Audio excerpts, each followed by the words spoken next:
Hello everyone, welcome to my channel. Today I am going to discuss an important topic of lithosphere. Lithosphere की जब हम बात करेंगे तो आज हमारा कॉन्टिनेंट के कौन सा पार्ट चल रहा है, हमारा third one, that is north America. जैसे प्रीवियस लेक्चर में अगर आप देखोगे तो उसमें हम लोगों ने एशिया जो कॉन्टिनेंट है, इवन जो अफ्रीका जो कॉन्टिनेंट है उसके बारे में डिस्कस किया था। आज का टॉपिक है हमारा नॉर्थ अमेरिका। जब हम नॉर्थ अमेरिका की टॉपिक की बात करेंगे तो इसमें क्या है, यहाँ पे कुछ लाइक इंपॉर्टेंट टॉपिक्स मैंने यहाँ पे लिखे हुए हैं ओवरऑल। जैसे फर्स्ट ऑफ ऑल क्या लिखा है यहाँ पे, थर्ड लार्जेस्ट कॉन्टिनेंट। जैसे अगर आप देखोगे तो फर्स्ट वन, अगर आप साइज वाइज पॉपुलेशन वाइज अगर आप देखोगे तो एशिया कॉन्टिनेंट देखने के लिए मिलता है। एंड सेकेंड वन अगर बात करोगे तो अफ्रीका देखने के लिए मिलता है। एंड थर्ड वन जो है size wise plus population wise कौन सी कॉन्टिनेंट देखने के लिए मिलती है हमको, north America. Clear. Third largest continent किसको बोलते हैं हम लोग, north America. Now moving on a second point, that is अगर आप नॉर्थ अमेरिका कॉन्टिनेंट को अगर आप देखोगे, जैसे मैंने आपको बताया था कि हमारा जो पूरा ग्लोब है उसको 4 हेमिस्फीयर में हम लोगों ने डिवाइड किया है। जैसे अगर आप देखोगे पूरे ग्लोब को तो बीच में से जो लाइन जाती है, जो इक्वेटर जो लाइन होती है ना, सेंटर की लैटिट्यूड लाइन, वो क्या करती है, पूरे ग्लोब को 2 पार्ट में डिवाइड करती है। एक नॉर्दर्न हेमिस्फीयर और सेकेंड वन क्या है हमारा नीचे वाला साउदर्न हेमिस्फीयर में डिवाइड करती है। एंड जो लॉन्गिट्यूड जो लाइन होती है प्राइम मेरिडियन, वो क्या करती है, वो भी 2 पार्ट को डिवाइड करती है ग्लोब को। एक होता है हमारा eastern hemisphere and second one होता है हमारा वेस्टर्न हेमिस्फीयर। तो नॉर्थ अमेरिका जो कॉन्टिनेंट है वो हमको नॉर्थर्न हेमिस्फीयर और प्लस वेस्टर्न जो हेमिस्फीयर है उसमें देखने के लिए मिलता है। नाउ थर्ड वन अगर आप देखोगे टॉपिक, तो नॉर्थ अमेरिका जो कॉन्टिनेंट है उसके नॉर्थर्न साइड में आपको आर्कटिक जो ओशियंस है वो देखने के लिए मिलेगा। उसके ईस्टर्न साइड में अटलांटिक ओशन देखने के लिए मिलता है।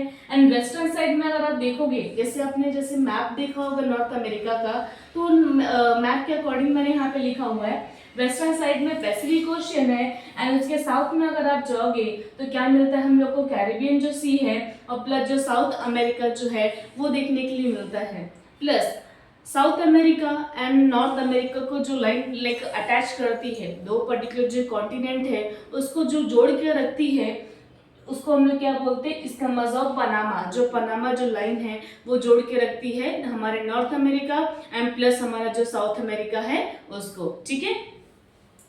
इस्तमस का मतलब क्या होता है, जो बड़े दो बड़े लैंडमार्क्स को जोड़ती है उसको हम लोग क्या बोलते हैं, इस्तमस बोलते हैं। और उसका नाम क्या है, पनामा हमको देखने के लिए मिलता है। क्लियर। नाउ मैंने यहाँ पे क्या बताया आपको, नॉर्थर्न साइड में क्या है उसके ईस्ट वेस्ट एंड साउथ में हमें लाइक उसके सराउंडिंग में क्या क्या चीजें हैं वो मैंने आपको बताया। ठीक है, वाटर बॉडीज के बारे में। नाउ अगर फोर्थ वन पॉइंट में अगर हम देखेंगे तो 16.5% ऑफ वर्ल्ड लैंड एरिया, जैसे सपोज टू बी अगर आप देखोगे कि पूरा जो ओवरऑल जो लैंड एरिया है, जैसे पूरा वर्ल्ड का जो लैंड एरिया है उस पूरे वर्ल्ड के लैंड एरिया में 16.5% जो टोटल एरिया जो है वो कौन ऑक्यूपाई करता है, कहाँ पे देखने के लिए मिलता है, वो ओवरऑल नॉर्थ अमेरिका का 16.5% जो एरिया है वो नॉर्थ अमेरिका ऑक्यूपाई करता है ना। उस 16.5% लैंड एरिया में आपको 7.7% जो वर्ल्ड की जो पॉपुलेशन है वो हमको देखने के लिए मिलती है पर्टिकुलर नॉर्थ अमेरिका। क्लियर। जैसे 16.5% जो है वो पर्टिकुलर एरिया है नॉर्थ अमेरिका का एंड 7.7% उसमें क्या है, पॉपुलेशन हमको देखने के लिए मिलती है। नाउ नेक्स्ट में क्या लिखा हुआ है, मैंने यहाँ पे कुछ लाइक थोड़ा सा हिस्टोरिकल इंफॉर्मेशन लिखी हुई है। जैसे it is discovered by the Christopher Columbus in 1492 AD. जैसे अमेरिका की अगर हम बात करते हैं तो इसको डिस्कवर किसने किया था, क्रिस्टोफर कोलंबस ने किया था 1492 एडी में किया था। क्लियर। लेकिन उन्होंने पर्टिकुलर इसको अमेरिका नाम नहीं दिया, इसको पर्टिकुलर इसका अमेरिका का जो नाम है वो किसके ऊपर रखा गया था, अमेरिको वेस्पूसी जो है उनके नाम पे अमेरिका का नाम रखा गया था। बिकॉज उन्होंने बोला था फर्स्ट टाइम कि हाँ ये पर्टिकुलर जो कॉन्टिनेंट है वो क्या है, हमारा अमेरिका है। क्लियर। वो एशिया नहीं अमेरिका है ना। नेक्स्ट टॉपिक की अगर हम बात करेंगे तो नॉर्थ अमेरिका जो है, जैसे मैंने यहाँ पे आपको बोला थर्ड लार्जेस्ट कॉन्टिनेंट है, तो एरिया वाइज अगर आप देखोगे तो यहाँ पे मैंने कुछ सेंसस कुछ कंटेंट लिखा हुआ फिगर वाइज। जैसे 2,42,55,000 स्क्वायर किलोमीटर, इतना बड़ा हमें नॉर्थ अमेरिका देखने के लिए मिलता है ना। Moving on third next one, 23 countries. जैसे मैंने क्या बोला था आप प्रीवियस लेक्चर में देखोगे अफ्रीका जो कॉन्टिनेंट है वहाँ पे नियर बाय ओवरऑल 54 कंट्रीज हमको देखने के लिए मिलती है, बट जो नॉर्थ अमेरिका है उसमें ओवरऑल कंट्रीज कितनी है, 23 कंट्रीज है हमारे नॉर्थ अमेरिका में ना। यहाँ पे मैंने कुछ मेजर कंट्रीज, अगर आप नॉर्थ अमेरिका का मैप देखोगे तो कुछ 3 पर्टिकुलर जो कंट्रीज है वो काफ़ी बड़ी है, बड़े लैंडमार्क्स जो एरियाज को ऑक्यूपाई करती है, जैसे कनाडा हो गया, एक मैक्सिको का पार्ट हो गया और एक यूएस का पार्ट हो गया। ये 3 बड़े मेजर कंट्रीज हमें नॉर्थ अमेरिका में देखने के लिए मिलती है ना।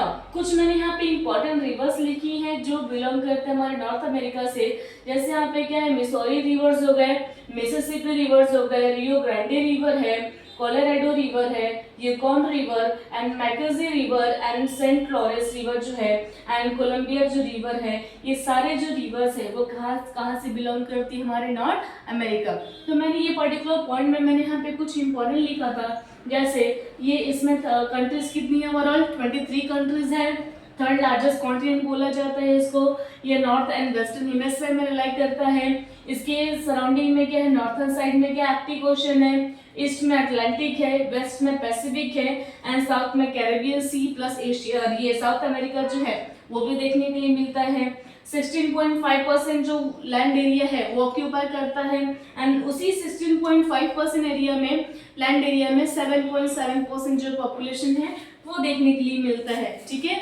और यहाँ पे कुछ रिवर्स लिखे हुए, ये सारे इंपॉर्टेंट कंटेंट थे about the north America. So thank you for watching, stay tuned for the next video and next video जो रहेगा हमारा वो लाइक जो हमारा नेक्स्ट कंटेंट है, नेक्स्ट जो हमारे कॉन्टिनेंट है उसके बारे में उसमें हम डिटेल में डिस्कस करेंगे। Thank you.